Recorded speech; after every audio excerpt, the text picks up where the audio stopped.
안녕하십니까. 네, 류석희입니다. 2부 순서로서 여러분들께서 시장 진입적 요건, 그 다음 환경 분석에 관련된 내용, 그 다음은 여러분 자금 조달에 관련된 내용, 그 다음에 또 팀워크에 관련된 내용에 대해서 여러분들이 사업계획서에 작성할 때 매우 중요한 내용이 되겠습니다. 자, 여러분들께서는 해당되는 내용에 대한 스터디를 집중적으로 하셔서 사업계획서에 나만의 분석 기법, 나만이 생각하는 내용에 대한 것들을 출처와 함께 남겨주신 것이 매우 중요한데요. 우리는 사업성장적 부분 자체에 대한 전체적인 그림을 그릴 때 여러분들이 항상 느끼고 배우셨던 것처럼 이 시장에는 내가 진입을 할 수 있을까? 이 환경 속에서는 내가 살아남을 수 있을까라는 생각들을 많이 하시게 될 겁니다. 즉, 우리가 창업 지원 사업에서 우리가 성공적인 창업 지원을 확보할 수 있는 방법 또한 외부에서 바라보는 평가자, 심사자 분들은 여러분들이 지금 방금 말씀드렸던 환경에 관련되는 내용, 시장에 관련된 내용, 내가 또 이 추후에 어떻게 자금을 확보하고 어떠한 팀으로 구성할 건지에 대해서 많은 관심을 가지고 있다는 것이 매우 중요한 포인트라고 말씀드릴 수 있을 것 같습니다. 그래서 여러분들에게 제가 간단하게나마 여러분들이 집중적으로 좀 공부를 해보셨으면 좋겠다는 내용에 대해서 잠깐 짧게 설명을 드릴 수 있도록 하겠습니다. 우선 환경 분석에 관련되는 부분은 내부 환경과 외부 환경이라는 것이 있습니다.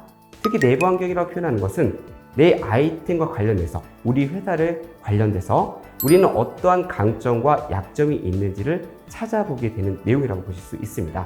간단한 예로 말씀드리자면 우리 회사에 개발자가 있다면 이것은 매우 좋은 거죠. 즉 강점이 되는 부분이고요.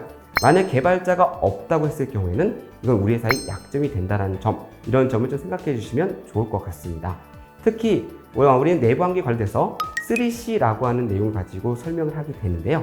3C에 관련된 부분은 경쟁사 분석을 통한 차별성과 경쟁 우위를 파악할 수 있는 방법이 나와야 되고, 두 번째로서는 우리 회사의 입장에서 어떠한 강점과 약점이 있는지를 여러분들이 한번 정리를 해보는 게 필요합니다.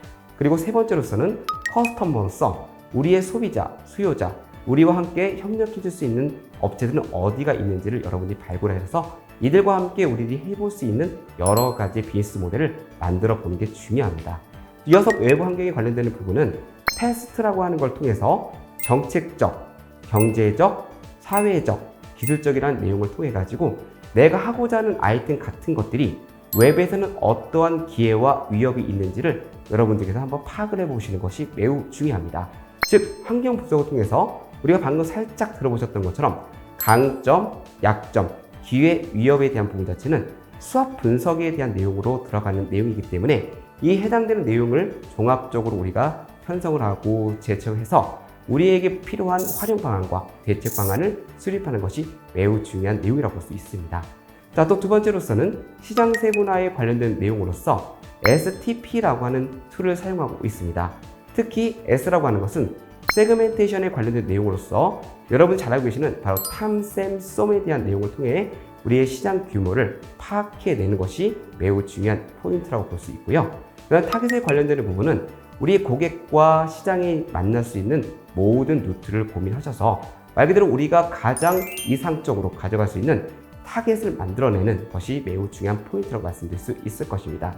그리고 마지막으로 포지셔닝에 관련되는 내용은 우리가 우리 회사를 잘 모르기 때문에 외부에 있는 제3자들에게 우리 회사를 어떻게 알릴 것인가, 어떻게 포지셔닝을 해서 우리의 제품을 알게끔 할 것인지에 대한 고민을 하게끔 되어 있는 것입니다.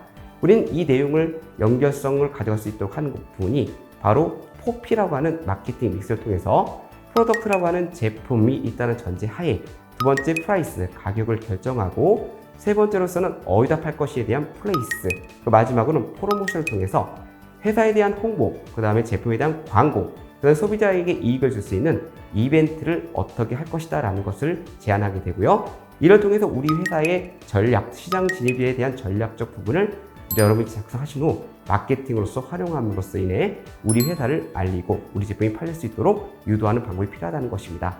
이런 전체적인 내용들을 통해 가지고 여러분의 사업계획서를 안전하게 담아주시면 풍성한 내용이 작성이 될 것이고요. 이를 가지고 제3자인 심사자나 평가자가 여러분들을 평가 후 여러분들에게 좋은 결과를 드릴 수 있을 것이라고 생각됩니다. 네, 지금까지 설명드려서 감사합니다.